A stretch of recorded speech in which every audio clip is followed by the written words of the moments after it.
it has also undermined the process itself. In my view, some points which do not get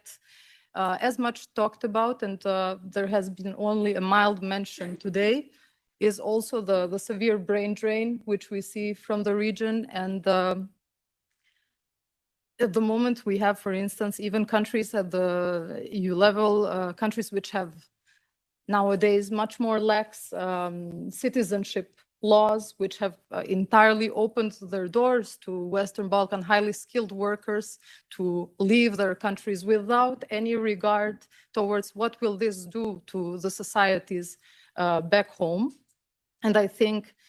if the EU is really serious about this EU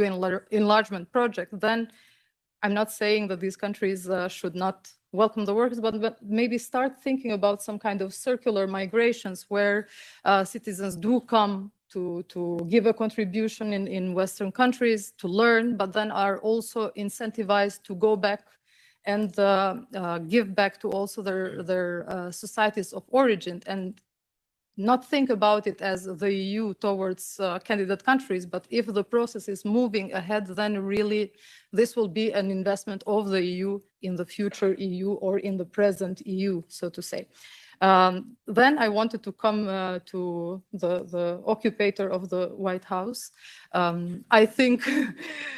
as you have called it, I think there are many things to be said about the new Trump administration, but I want to go into a path which is not often taken, and that is the path of what could we learn from this administration. And one thing that I think we could learn is to be bold in what does the EU stand for. In my regard, and the reason why I have always seen joining the EU as such an ideal for the countries of my region, it is not only an economic project, but also this is the one project which also has human rights and the rule of law ingrained in it. I think sometimes the EU would benefit much more if it trusted this core of its identity, and we live in such a time of social media, etc., where identity is somehow at the base of how we present ourselves.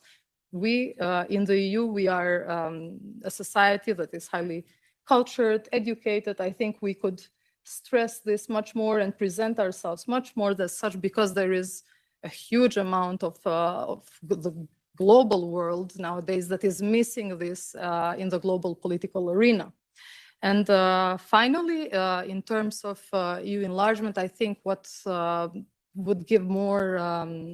momentum and more credibility as well would be if there would be many more exchanges happening between the EU and the Western Balkans, because I think these high-level visits, when they go well or less well, still they bring hope, and they bring this trust and faith that the EU is taking us seriously. And on the other hand, I don't think this should be done only at the highest level, but as well institutionally, colleagues should come from the Western Balkans to the EU, EU administrators, etc., should go to the Western Balkans. And finally, also people like me that live in the EU and come from the Western Balkans, who are EU citizens and who have knowledge, in-depth knowledge about these societies, could do much, much more. And I think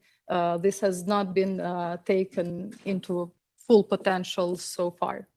So I think if we integrate already inside the EU with the Western Balkans, which has this rich culture and it's full of temper and power, I think there will be place also much more for the EU in the Western Balkans. Thank you. And that's a good reminder of the ideological and value